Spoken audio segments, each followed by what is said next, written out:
Okay, Miss Janet Tarantino. Um, Look, some people believe in the afterlife. Janet has actually been there. She has had multiple near-death experiences. She's returned with visions from her past, her future, and I would say, Janet, correct me if I'm wrong, but a deeper understanding of who we are, right, beyond this Yes. life. Hmm. She's an author of a book called Dying to See. I will link it in the notes below for you guys to check out.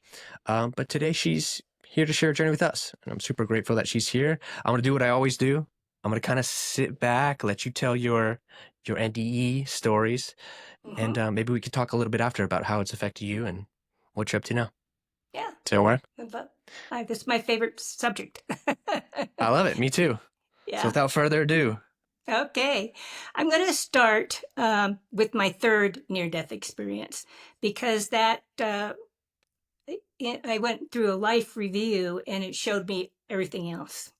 So that's where we'll get started. And it was life changing because the creator showed me movie moments of my life, some before and some of my past in the future. So at this time, my husband and I had bought a ranch in the country, far enough out of the city where we could drive to work in the Denver area. And we had been there for many years prior to this experience. And one particular fall season, I developed an allergy that I'd never had before. And I thought it would go away as the seasons changed, but it didn't. One day after the animals were fed and chores were done, I went inside and took some decongestants to clear up my nose and throat so I could breathe better, which was my normal habit while I had that allergy. And my congestion was really bad this particular day. So when I went to bed, I had propped three pillows on top of each other so I'd be at a 45-degree angle so that I could breathe better because I always slept on my back with my hands over my tummy. But during the night, my chest started to hurt. I couldn't breathe. And so I knew I was in trouble.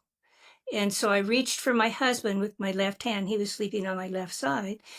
Well, my left side because I was on my back. And I couldn't feel him. So I called out for him and I said, Gavin, please help me. Please help me. And he didn't respond. Then, just in that instant, I was up out of my body and I was uh, looking down on myself and my husband laying in bed. And I knew that was me. And it was strange from, seeing it from this perspective. And I knew I was dead. And I wanted to take a look at my body. And so I zoomed down just by the intention of wanting to look at my body. I zoomed down and looked at the side of my face, and then I went back up to above um, the bodies. And I felt free. I felt like I had taken the biggest, freshest breath that I had ever had, and I felt absolute free. And I was floating in pure love, peace, and tranquility, like you can't experience here. And I also had a connection to the universal consciousness starting at that point in time. And as I was floating above this body, felt like I kind of rolled over onto my back. Of course, I had lifted out of my body, but I must have rolled forward to see it when I was looking at down on it. And then I was back on kind of on my back. Felt like I was floating in a pool of water, but there was no pool. And it was the perfect temperature. It wasn't cold, it wasn't warm, it was just perfect. And I noticed a silver cord uh, float by, and it was going from my left to my right in front of me, and it was in a zero gravity environment. And as it went by, I noticed my off to my right. That's when I noticed a pin of far off in the distance, a pin of light approaching the room. And I wasn't afraid because it was all pure blackness. It was, people call it the void, but I call it the velvety blackness because it was soft and it was loving. It was not a, it was a motherly environment, or fatherly, whatever you want to call it, but it loved me. And then I noticed something was going on down at my body. And so I looked down at my body and I saw um, a silver blue shimmering essence lifting out of my physical feet. Then my ankles, and it lifted up out of my shins and then up out of my thighs. And just by wanting to see that, I was down at my waistline watching this form lift out of my legs. And then I was back up at the ceiling again. And the reason I could watch that was because I was the spirit that had already left the upper part of my body. And so I was now watching the remainder of my spirit leave the lower half of my body.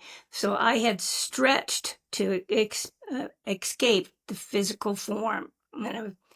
And there's no time in the other realm. So it may have been in a snap that it had left the body, but to me, it was very slow. And then I noticed another light approaching from the left off in the distance. And it was coming slowly forward too. But then the first glowing light zipped in front of me and grew into a beautiful light being. By this time, I had was no longer at the ceiling level. I had the ceiling and everything above me had disappeared, and I was more at the roof line when this happened. And this being was Jesus. Initially, I knew it was Jesus because I recognized his form, but then I thought, why is he coming for me? I'm nobody. So I discounted it, and I started calling him, just a light being, because I didn't think I was worthy enough to have Jesus come for me. But then eventually he does verify that was him that came for me, and every one of us are worthy. And he loved me for just being, just irregardless of my failures and my successes. He just loved me for being me and for existing. And um, that's when Jesus held out his hand to me and said, it's time to come home. Well, my first thought in my mind was my daughter, Gina, because she's my youngest child.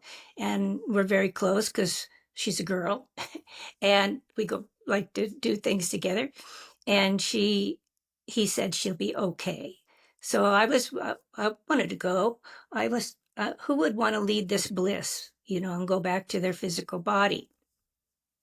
But then God had come forward. He was the other light that had come forward, and now he was next to Jesus, and he was a living light of energy, and he came with clouds around him. And in biblical, I'm not a religious person, but in biblical scriptures, it says that he will come in the clouds. But this had clouds around him. It was like a cornucopia shape uh, of light, but it was alive. And because I wanted to go to heaven, God reached out his rainbow arms and he embraced me. He embraced me and he showed me moments in my life. This was a life review, not one where I had emotions tied to them, not like I felt everything, but these were important moments that he wanted me to know about, and he wanted me to understand them. So as he showed me these moments, I felt like when he embraced me, and the rainbow colors were swirling all around. And when when he embraced me, it was like he embraced me from behind, and my back was against his chest, even though he didn't have a chest. So, and then he showed me, I heard this booming voice when he showed me these mini movies. He said, "These moments matter, understand them." So understanding the moments was an assignment, but I still wanted to go to heaven. I wanted to, I'll do it in heaven. I'll study these things in heaven. I'll tell him what they mean.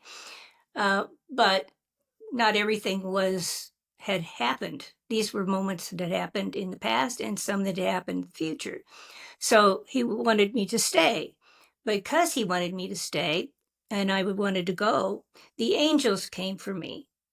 And the angels were a white and yellow energy that kind of glowed. I didn't turn to look at them, but I could see their energy from around me, and they had I had when my body had when my spirit had totally left my physical body, it had uh, raised up and joined with me. And when it joined with me as the upper spirit from the upper part of my body, I morphed. I morphed into the shape of an orb that glowed, and I was sitting in a wand of love. So I was in the orb shape at that point in time. And then when the angels came for me, I morphed back into a physical form of a person, probably me, because I didn't get to see see who I was, but I could feel them touch my arms above the elbows, and they raised me up into the sky, several hundred feet above the ranch.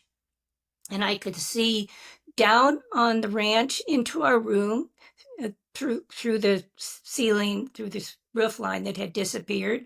I could see all the rooms in the house. I could see the lay of the land and the neighbors' houses in the distance because we lived out in the country. Um, it was so far away from help uh, because it was a small town and it was a volunteer fire department. So when I changed forms, that shows that we can alter our shape. The spirit can take whatever form that it wants to.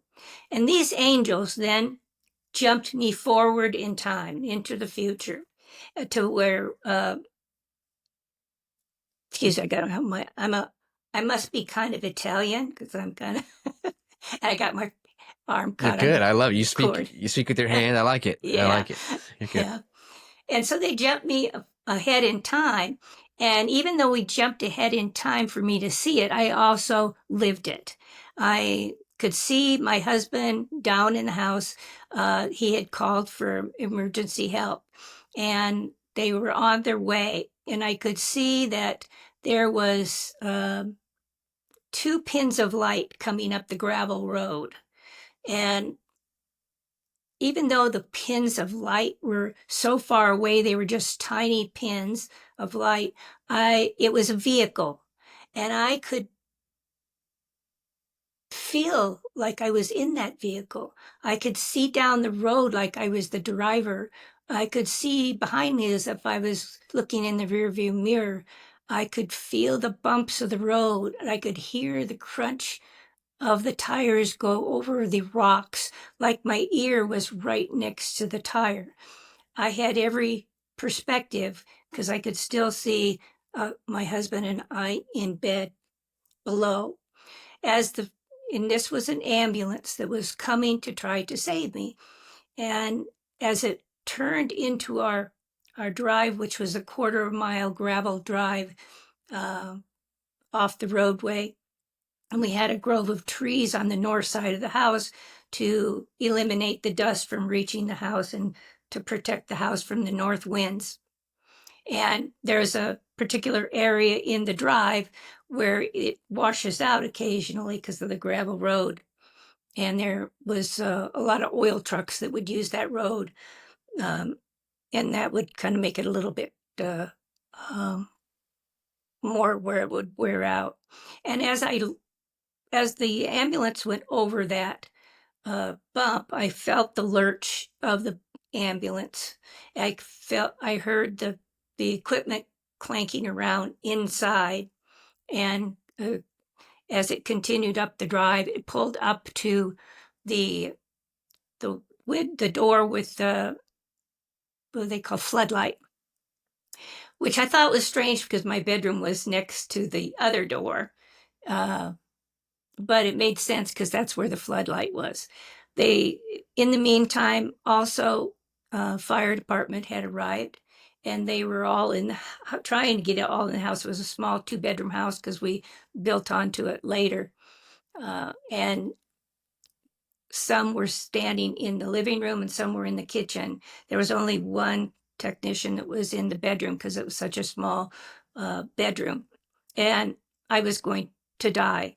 And I knew I was dead. And I was fine with that. I didn't want to stay.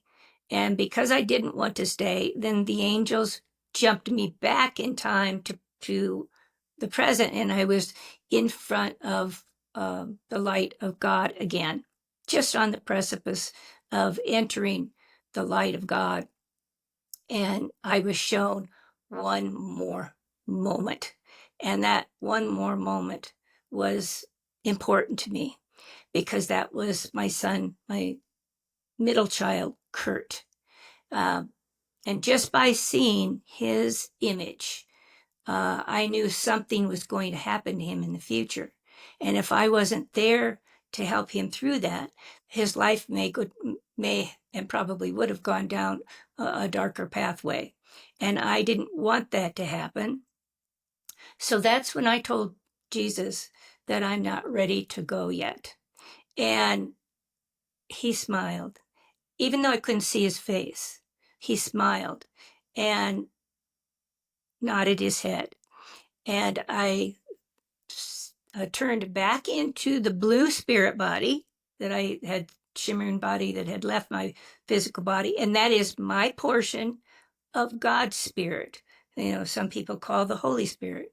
So that's why God says he lives life and experiences life with us because his spirit lives inside of us. And that's our consciousness, if you think about it. Because when I was out of my body, I had my thoughts of who I was. I knew who my kids were. And this is him. This is his spirit. So I'm talking to you, spirit to spirit, not person to person. So gives you a totally different outlook on life when you look at it that way. So when I re-entered my body, I slipped a blue spirit leg into each one of my physical legs, and I uh, sat my butt down in Jan's butt, and I grabbed my spirit knees and I rocked back and forth in Jan's body until I could get up the momentum to lay back, snap in, and help her sit up and gasp for air. And all the while I was re entering my body, there was an echoing message from heaven that kept saying, love is the only thing that matters. Love is the only thing that matters. And that's not only for me, that's for everybody. That's the important message that God wanted me to bring back. And so then let's go back to then I had to live my life, you know, wondering when the other shoe was going to drop for my son Kurt, but you couldn't tell him because he wouldn't believe me. So I just kept my mouth quiet. And then after this experience, as a number of people have, it's common that you experience things. And I knew people's thoughts. I knew what their feelings were, even though they were trying to hide them. When I became very empathetic. And so when I go to like a big box store for groceries and supplies, my husband and I would go in and all everybody's thoughts and all the actions were hitting me like I was at the bottom of a waterfall and it was just raining and pelting me with all these things, and I would get nauseous because I couldn't handle all this energy coming at me. And so I would have to ask my husband to finish doing the grocery shopping and I would go out to the car. I didn't know what all this was about when it happened. So I was wondering what was wrong. Of course, my husband was too. And all my watches were dying. And he kept bringing me new watches from his company, and they kept, failing. And I was thinking these weren't very good watches. That's what. And so I said, well, he said, let's go buy some other batteries. And we went out and bought other batteries and replaced the batteries, and those would fail too. And we just decided that, the world wasn't making good batteries anymore. So in order to, and my cell phone would die as well. So it was years later that I found out, heard about what it was when I picked up a book. My daughter had come to me when she was in college, and she was having bad dreams. And she asked me to help her uh, solve her bad dream. So I wanted to help my daughter. So we went to the bookstore. And as spirit works, they draw your attention to something, because that's one of the way they communicate to you. And my eyes were drawn to this book, plain blue book, and it was called Dreams, and that's what we were there for, was dreams. And so I thought, this must be what I'm supposed to read.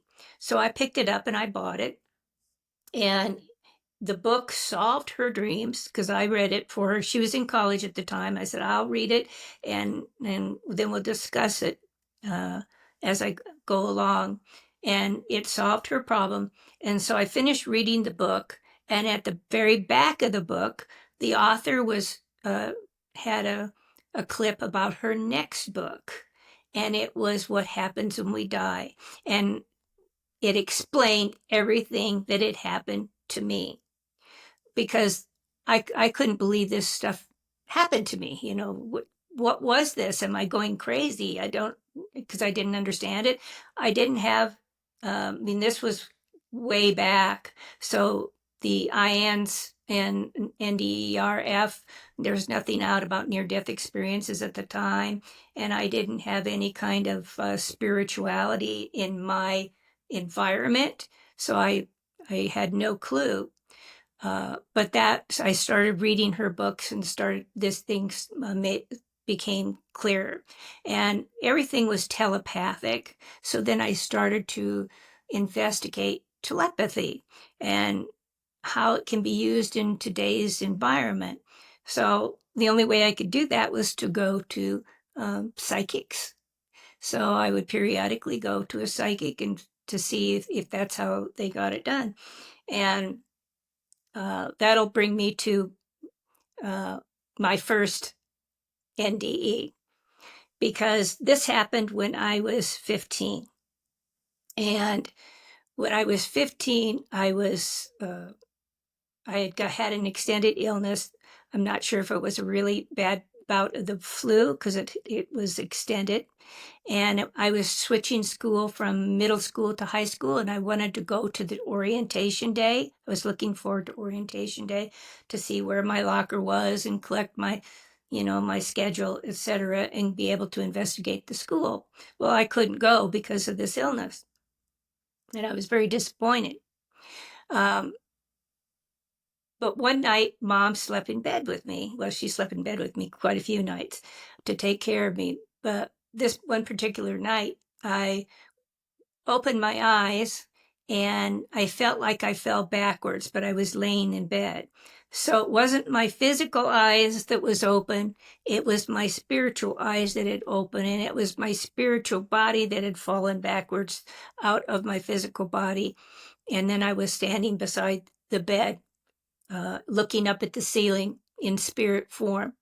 And when I looked up, the ceiling light on the started spinning to the right, going really fast, and then all of a sudden, the entire ceiling turned to a sky of clouds, bubbling clouds, but they were white bubbling clouds, puffy clouds, not a storm or anything.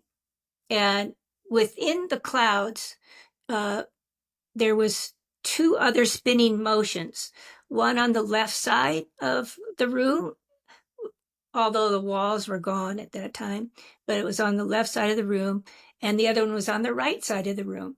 And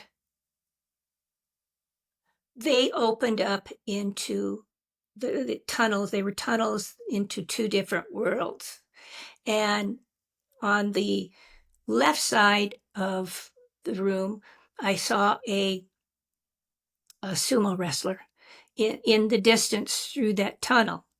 And he was sitting at a white table in a white room, and he was surrounded in a white light, and all he did was watch me. Even though he got up and moved around, his eyes stayed locked on me. It never said anything to me, but he always watched me. And then I heard beautiful music coming from the other tunnel that had opened up. And in that tunnel, everything behind it was blackness. It was the universe, I believe, because there was just total blackness.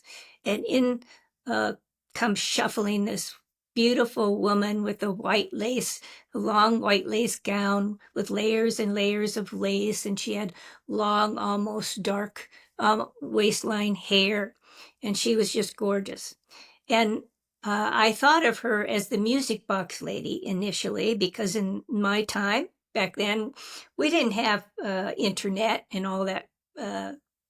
We had to use our imaginations, and that's the only thing I could associate her with at that point in time. But they were communicating. She was facing him, and they were talking. I wasn't watching them because I was so interested in her lace dress, because I had worked that summer earning money so I could buy some clothes for high school. So I would have some nice clothes to go to the school dances and basketball games, because I wanted to be involved. And see, that was the dresses. I was working to something and I lost my train of thought here. Oh, yeah. So then, so I wasn't focused on her face. And then they were communicating, and I went to look at her dress for a while, and that was an experience in itself. And then I returned back to where I was above my body, and I was at the window height, so I was a couple feet above my body at that time. She left for a bit. She started rising up out of her and left her tunnel. And I thought of her as being placed up on a pedestal by her daddy. She must be daddy's little girl. And then eventually she returned and they communicated again. And then both of them turned into orbs of light, just like the orbs of light that came to my room on my third near-death experience. And then they flew past me, behind me, through the wall and around to the side window. And they watched me for a little bit, and then they left, and I settled back down in my body. Well, that brings me to the psychic that I was at. And when I went to this particular psychic, his specialty was guides. And he said, I don't know if you know much about me, but my specialty is guides. And he said, I see a very unusual guide for you. You must need a lot of protection. And I said, what? And he says, I see a sumo wrestler. I said, oh my gosh, I saw him when I was 15. And so he said, well, he just wanted to introduce himself to you today. And he said, you will never be able to articulate his name, so you can just call him Fung. So, and so that's how I found out he is my guide. And the young lady that was in my near-death experience was my daughter, Gina. She wasn't going to be born for 15 years later, and we had obviously made a contract. Just like when I saw Kurt's picture, I knew something was going to happen to him. I must have had a contract to be there to help him. And so I must have had a contract to be her daughter. And I had drawn pictures of all my experiences. And this is my daughter Gina, and that's the music box lady uh, that I drew. So That's incredible. yeah, there's no doubt that that was her that in that that had come to make sure that I would get in my body so that she could be born 15 years later. Wow. Then I mean there was other spiritual experiences that are, that are important too, but these are the I'm going over the near death experience ones with you. And the next one was when I was in my 30s. I was a single mom of 3 at that time, and I was uh, my parents had called and asked if the kids could come and visit them for a month because they lived 800 miles away and didn't get to see the kids very often. So I said, sure. So I drove the kids out and we visited for a while. And I came back a little early so I could have a couple of days to myself before I returned to work. And on that weekend, since it was June, we had a big, large deck out back, and I wanted to plant the flowers so that it would be uh, beautiful when they came home because we like to barbecue out there. And so, um, I got my flowers and I was headed home. And there was 3 lanes going in both directions. And I was in the middle lane going toward home. But there was no traffic in the area at the time. The cars that were coming when I pulled out of the nursery were so far off in the distance that they weren't of concern. But when I pulled out, I got into the middle lane and I stopped at the next light. And I waited for it to cycle. When it cycled, I went through and I was going down. There was a big dip in the road. The hill went way down and way up on the other side. And I noticed there was a car at the bottom of the hill in the middle lane, the lane that I was in, and didn't seem to be moving. So I scanned the area to see um, what the situation was, and there was a park on the left side of the road and a weedy, grassy area on the right side of the road. And sure enough, he was stopped, but there was no crosswalk, no cross light, or anything in that location. So I didn't know what he was stopped for. So I was on vacation, so I chose to stop behind him and to be safe, because if there was a child cutting across the road to the park, I didn't know which direction they would be going and I didn't want to hurt anybody. And then after I got stopped, I noticed that all this traffic that had caught up when I was stopped at the light, and it was barreling down the hill at us, and every lane was filled, and since it was going downhill, they were picking up tremendous speed. And I noticed the man behind me in my lane was in a pickup truck, and he was looking to his right, and he didn't notice we were stopped. And so I knew he was going to hit me. I knew there was no way he was going to be able to stop. And so I screamed out in my mind, I said, oh God, he's going to hit me. And that's when I heard a voice say, and first of all, I hadn't fastened my seatbelt. I was going to fasten my seatbelt on my way home. And I was thinking about the flowers, and I had failed to do so because I was only about block to block and a half away from the nursery at that time. And I thought of my seatbelt, and I knew I wasn't going to have time to do it. If I had slipped it at all, I knew my face would be, hit right against I would slam into the steering wheel. So the voice said, lay down across the seat and cover your face. So that's what I did. I laid down across the seat. And then the pickup truck hit the back of my car. And I thought, gee, that's not so bad. But what I didn't realize was my body had knocked the seats, my back seat things down, and my body was in the back seat I had left my glasses. The force of the impact was so great, it had left my glasses in place, and which hit the floor, and my body was in the back seat.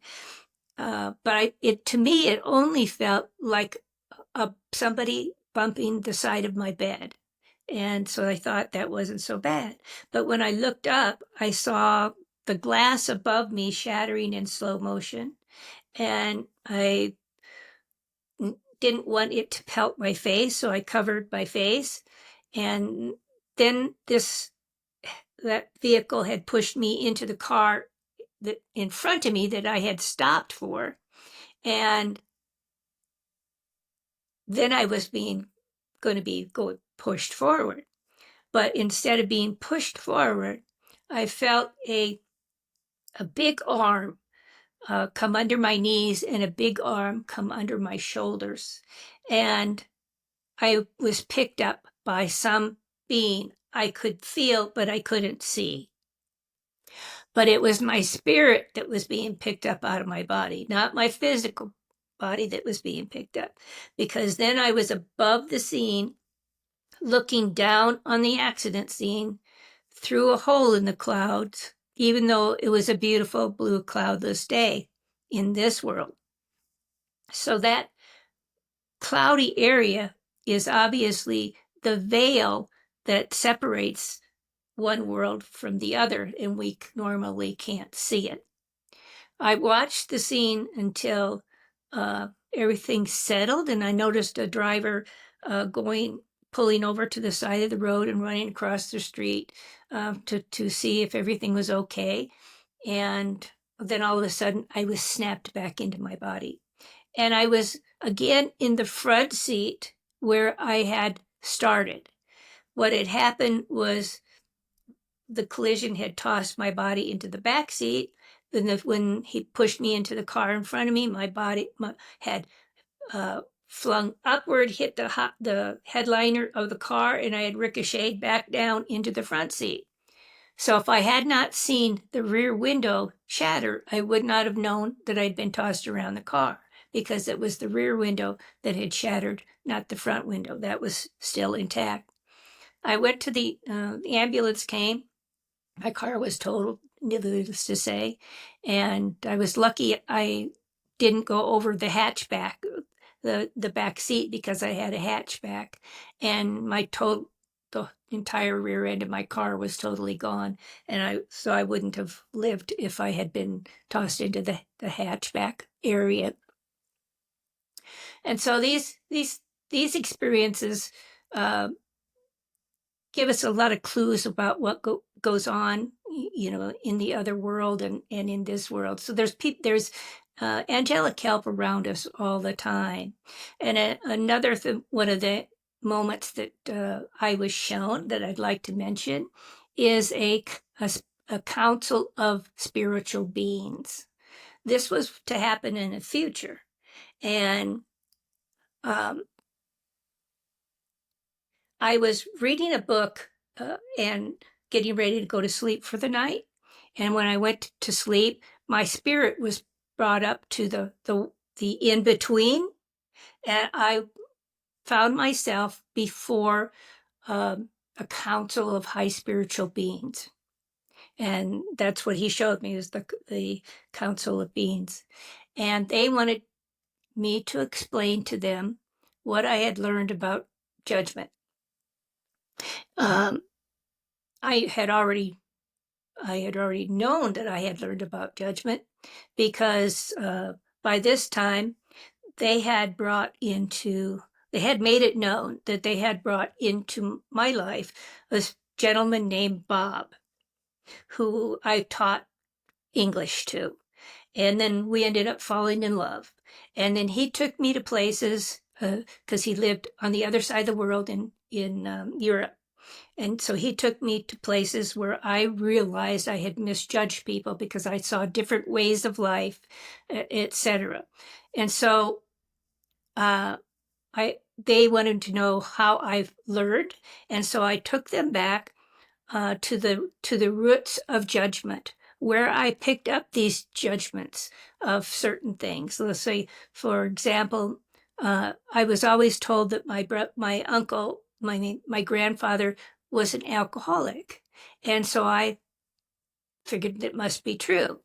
But he lived in Norway. He grew up in Norway before he was moved over here with his family.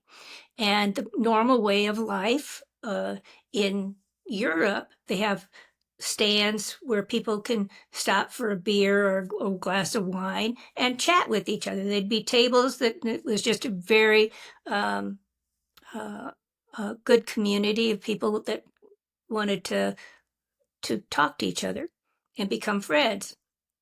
And so, was it really that he was alcoholic because he liked to imbibe periodically? Or was there more to it? He was in World War II. Did he have post-traumatic stress disorder? And that was why he was drinking? Or was it because when he came home from war, his wife was involved with another man?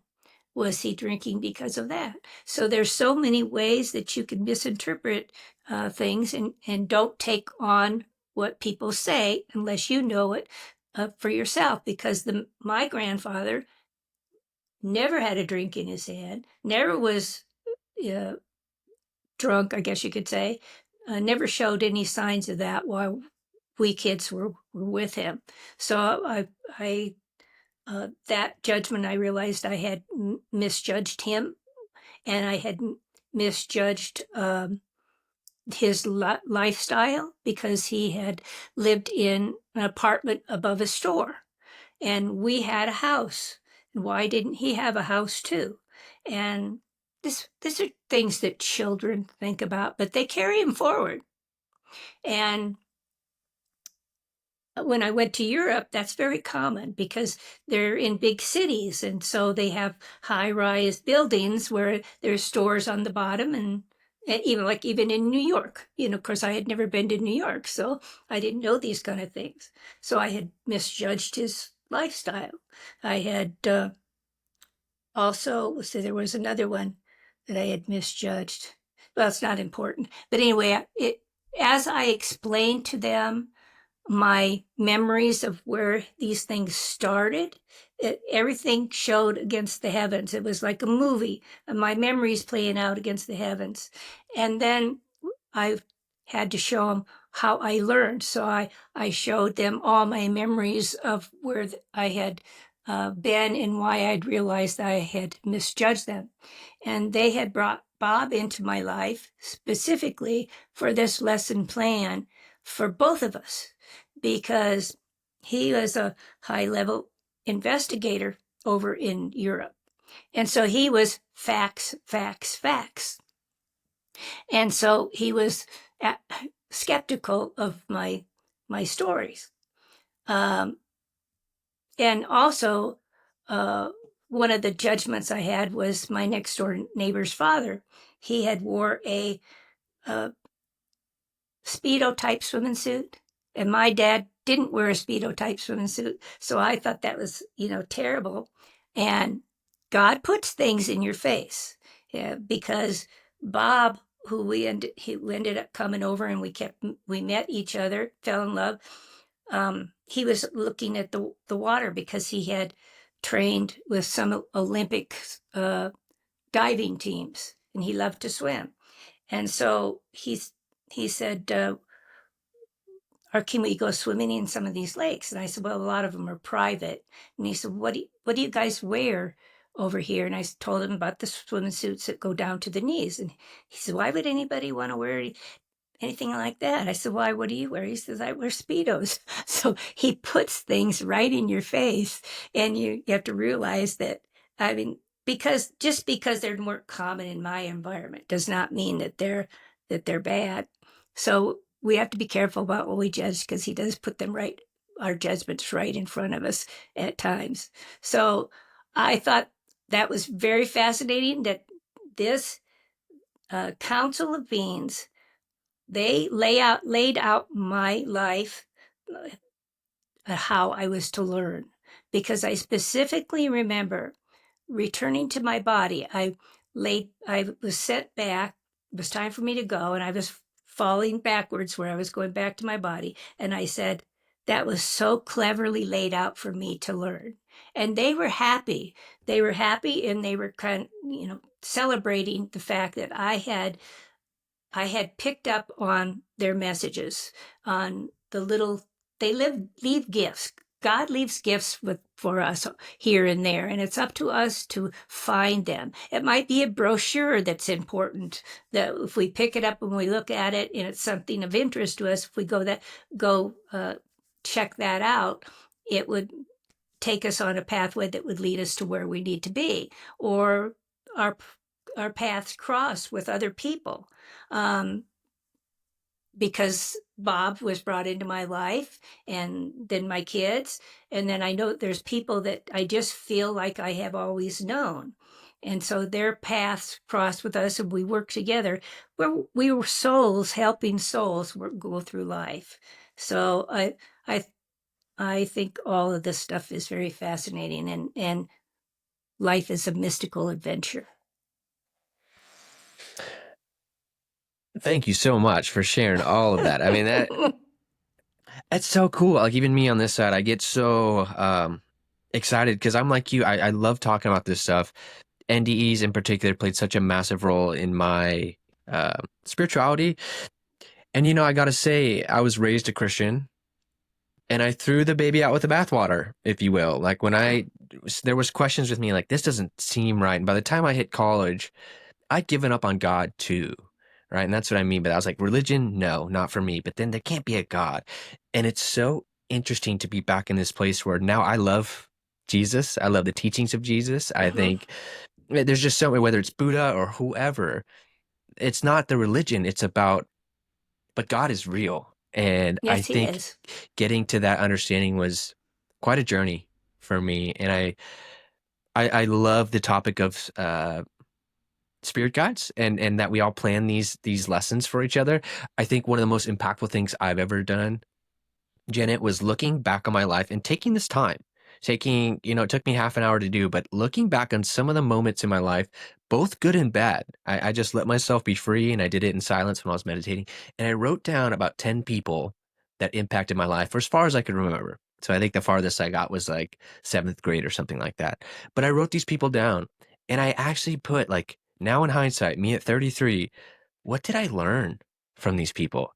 Whether good or bad, but what was a lesson? And that has been one of the most impactful practices I've ever done, because it really changed how I viewed a lot of people that I was angry at, maybe, right? But it let me forgive them, because there's no other way I could have learned that lesson but by going through that. And I don't know. I just think it's such a powerful thing. This awakening kind of thing is really, when people say it's an inner journey, it really is about you spending time and looking at your life and the people you've met and the circumstances you've been in, and why did they play out the way they did. And it's Yep. hard for me to not try and convince someone of these things. This is the whole point of my channel. It's called the Paradigm Experience, because I had some moments that just absolutely shook me and made me realize like what's going on. At least got me interested. I'm still like well on my journey of learning and experiencing things, but I just don't think you can tell people all day. But until you go through something like you did, or you feel, I don't know, these moments, it's very hard to convince someone of these things. I would have thought you were crazy if you told me this stuff. Even 10 years ago, I'd been like, no way. It's ridiculous. And I I'm just, thrilled. I'm really thrilled that you look back on your life, because I've got a section on that in my book, to how to look in the rearview mirror at your life, and it was exactly those kind of things, and to look for the deja vu moments, because mm, a lot of those deja vu moments are places you're supposed to be, and it's your memory of what your plan is. Because when my son's time came for his moment that he needed me, yeah. he had invited me to come live with him, because I had moved away because through the divorce that had happened, and he wanted me to come back. He's come live with me. We'll rent an apartment together. But that put me in the place I needed to be for what was going to happen to him. And I had a deja vu moment while I was there, and I thought, I'm where I'm supposed to be. I knew I was where I was supposed to be. So those deja vu moments are important. So that's fabulous. I'm just really thrilled. What else can you tell me? I don't know. I'm still trying to figure it all out. For me, my moment, I don't think I've talked about it yet. I've only had a couple videos, but my moment was in meditation, and I've had so many more now that just keep reinforcing this whole, like, I have also created signs with my spirit guides, and I ask for certain things, and it's not all the time, but blown away when I actually get the response. Like, I mean, it really, like, these are going to be moments I will remember forever. Like, whoa, I asked for a black swan and I got a black swan. And it was very clever how it was delivered to me. It's just, but my first moment, I was meditating. And again, at this point, I thought, I don't really know what the point is. I was doing meditation for the silence. I wanted to just like keep my brain, not to see anything but I remember seeing colors. And at first I was like, I saw purple at first. I was like, that's interesting. Saw some green, but it was kind of, that was that. And then a couple more weeks later, I was sitting there. I don't know if it was the perfect combination, me being calm. It was like right before bed. But I saw the purple, I saw the green, and then I started seeing red and yellow and green. And I was like, just sitting there. And these colors started like kind of like clouds. They were going, and then it opened up into this portal. So everything else is black. It was a portal. And through it, I could see crystal clear. Like I was looking at, like you and me right now, crystal clear. It was roaming hills with flowers and a blue sky. And I was like, Yes. whoa, what is that? And I think I got so excited and so kind of freaked out a little bit that it poofed away. But that was my first, and that's what my logo is. If you look at my, it's like, it's this portal that I was shown. And then since then I've had, these vibrational moments. I would go, I didn't quite leave my body, but definitely consciously tried to. I met a guy named Darius J. Wright, and he, same as you just start going down these rabbit holes. I believe you go where you're supposed to go. And so now we're here. Now I'm talking because NDEs definitely were a big part of my journey. I remember hearing these stories, being very skeptical at first. I was like, I don't know. If anything, they're interesting. And then things happen. I think it's that truly, like they say, if you ask, knocking the door will open. I don't know, I'm going to butcher these things, but also when Jesus talked about the kingdom is within, I mean, these things are literal. And I have to tell And you, they part of my are in journey. and they are in the Bible. Hmm. Hmm. Yeah, and it took me a long time to realize that, though. Like I was kind of angry at religion for a while, but I was like, no, you're viewing this all wrong. Like, uh, part of my journey, Janet, was with drugs and substances. I don't say that because I'm proud of it. I'm saying it because it was my journey. I've taken a lot of drugs over my time. And I really like, there's a physical change that happens when you take a drug like mushrooms or DMT there's like a physical feeling, even like Adderall. I think what I didn't realize and what I would love for people listening to understand is like when you have a spiritual experience, it's a physical feeling like taking a drug. I want to be careful on how I say that, but I guess for me, I love that state change. And I'm like, whoa, like someone had told me a while ago that this is a physical feeling, like the vibrations that I felt. Like it was like 1,000 times more than anything I'd ever taken. And I think that's powerful to understand. And I don't think I would have appreciated that if I didn't take the things I took, if that makes sense. But Hmm. um, just fast, this whole thing is fascinating. I wanted to ask you, get back to you here. How do you balance this all now? I mean, you wrote a book to tell people about your journey, but do you find yourself wanting to, because I struggle with this. Like, let's say I meet someone, my whole family's Christian. I struggle not like like the human in me wants to be like, you're on the right track, kind of, but it's not just about that one religion.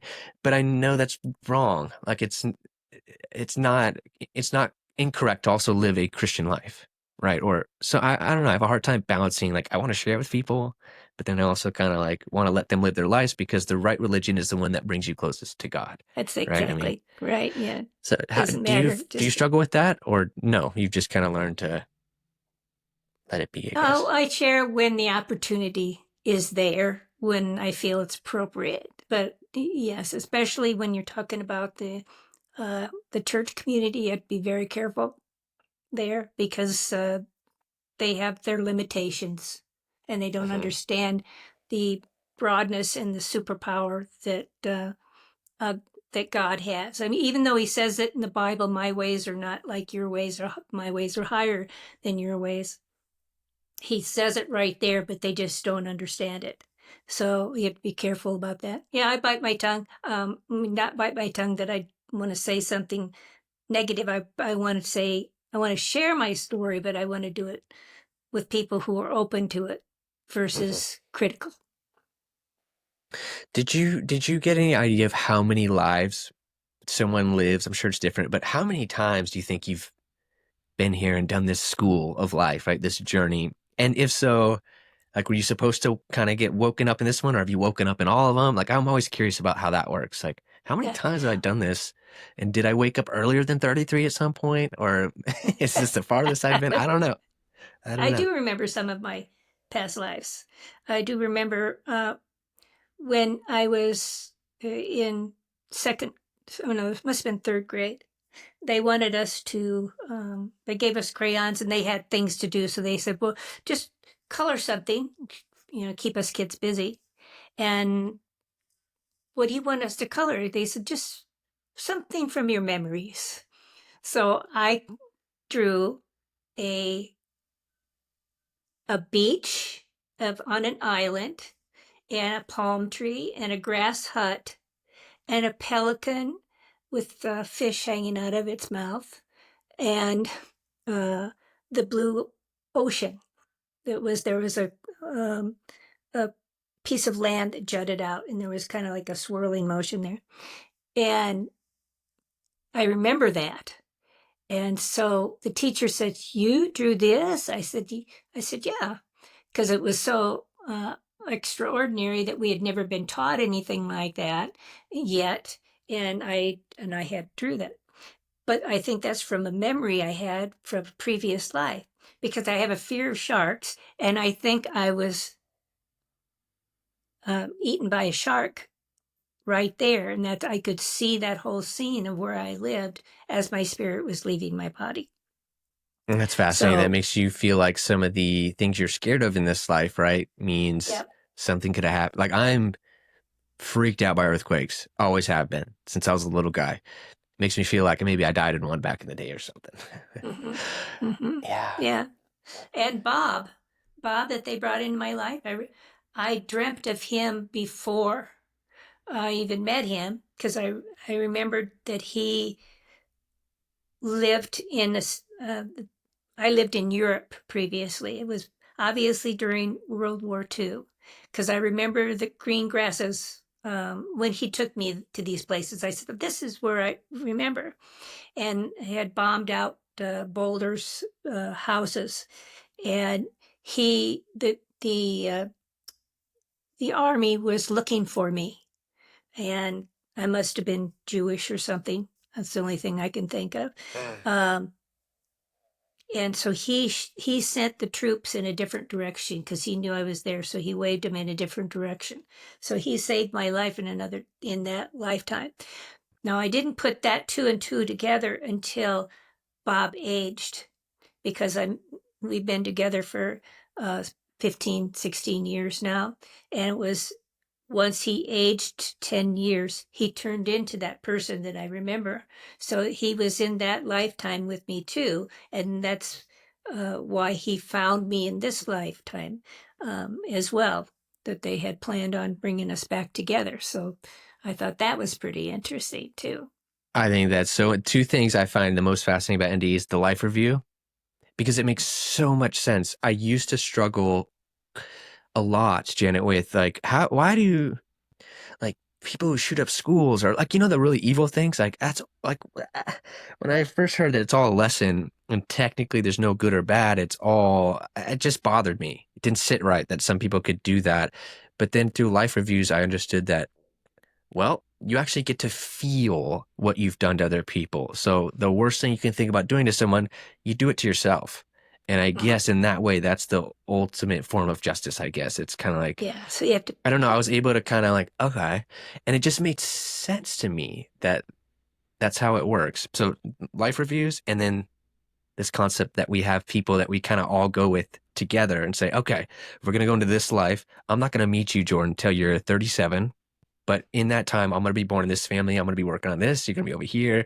Or your kids. It's just so fascinating to think about because there are people in your life. Like I have a friend, his name's Parker. I feel like I've known the guy forever. And anytime I see him, we kind of we just had similar journeys. Family, friends grew up together, but separate. I don't see him a lot. He struggled with substances and a lot of things on his end. He's found his way back to God. And just every time we talk, it's like we're it's like we're back. And Yeah. that's rare, but It's it's fun like to you think about. never left. Hmm. Yeah. Yeah, it's fun to think about. Yeah. Well, I really appreciate you sharing this. Fascinating how you were able to see future events and um, just for you to come back. When I first started this channel and I heard a bunch of NDEs, I was kind of jealous of people who had NDEs because I'm like, oh man, it seems so cool. But disrespecting how hard that would be to feel that love and be on that other side and have to come back here and live your life, that would be very difficult to do. And so I just have immense respect for anyone who's been through that and you're able to talk about it. Um, so I appreciate you being here and sharing all that. Thank you. My pleasure. My favorite subject. I love it. Is there anything else before we head out today? Is there anything else you want to share? I'll leave a link to your book, all of that good stuff in the show notes. But anything else, Janet? Yeah, no, there's a bunch that we didn't get a chance to go through, but it's all very fascinating, and it's important stuff because it's my story, but it happens to each and every one of us. It's just so it does pertain, like the deja vu moments, looking back on your life, and it'll help you look at life as an adventure versus just existing. Hmm. And everything is overcomable. Everything is overcomable. That's beautiful. So even if you're going through something hard right now, there's a reason for it. That's You're going right. through it. You're learning something. Hmm. Okay, Janet, it was a pleasure. I would love to have you back on again. Yep, I'd Um, love to. okay. Well, thank you, everybody. I'm gonna leave her book, like I said in the notes, and yeah, we'll see you in the next episode. Cheers. Okay. Thank you.